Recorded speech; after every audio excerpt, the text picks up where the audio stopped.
बिस्मिल्लाहिर्रहमानिर्रहीम। अज़ीज़ान मोहतरम, ख़वातीन व हज़रात, मैं सैयद मुश्ताक हुसैन बुखारी, सदर तहरीक नफ़ाज़ उर्दू पेशावर डिवीज़न, एक पैगाम देना चाहता हूँ। और वो पैगाम है कौमी ज़ुबान के बारे में। आप सब जानते हैं कि हर मुल्क की एक कौमी ज़ुबान होती है और उस कौमी ज़ुबान के ज़रिए उस मुल्क का सारा निज़ाम चल रहा होता है। पाकिस्तान की कौमी ज़ुबान उर्दू है और पाकिस्तान के आइन 1973 में वाज़ह तौर पर लिखा है शिक नंबर 251 के तहत कि पाकिस्तान की कौमी ज़ुबान उर्दू है। 1973 में ये कहा गया था कि ये 15 साल के अंदर उर्दू को बहसीत कौमी ज़ुबान के नाफिज कर दिया जाएगा, लेकिन ब्यूरोक्रेसी की साजिशों या जो हमारे अहले इक़्तिदार बरसर इक़्तिदार तबका रहा है उनकी नाअहली की वजह से आज तक नाफिज नहीं हो सकी।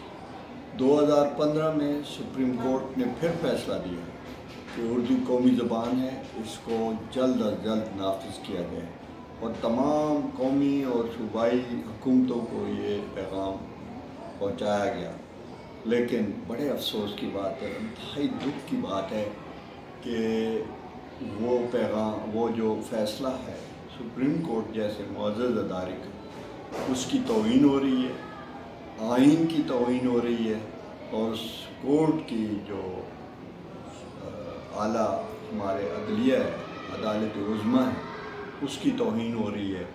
और ये ब्यूरोक्रेसी और उससे मिले हुए चंद लोग जो हैं इसको नाफिज नहीं होने दें। आप ज़रा ये एहसास करें कि दुनिया का कोई भी मुल्क ऐसा नहीं है, इवन जो इंग्लिस्तान के साथ फ्रांस का जैसा मुल्क है, इंग्लिस्तान के बिल्कुल किनारे पर, वो उसकी अपनी ज़बान है, वहाँ के लोग अंग्रेज़ी जानते ही नहीं हैं।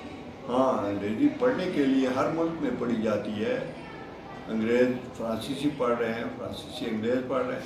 तो दुनिया की तमाम रूस, चीन, जापान, सेंट्रल एशिया की रियासतें, यूरोप की तमाम रियासतें बड़ी छोटी, सब में उनकी अपनी कौमी ज़बानें, लेकिन एक नहीं है तो पाकिस्तान नहीं है। लिहाजा हम फिर एक दफ़ा मुतालबा करते हैं कि पाकिस्तान की कौमी ज़बान है, इसको बहसीत दफ्तरी ज़बान, बहसीत तालीम की ज़बान यानी मीडिया बतौर उर्दू मीडियम, और इसी तरह अदालती निज़ाम, फ़ौज का निज़ाम, ये उर्दू में होना चाहिए और उर्दू को फौरी तौर पर नाफिज होना चाहिए। हम उस हुकूमत को महब वतन हुकूमत कहेंगे जब तक कि ये फ़ैसला नहीं कर लेते कि उर्दू को बहसीत कौमी ज़बान के नाफिज कर दिया जाए। बहुत शुक्रिया।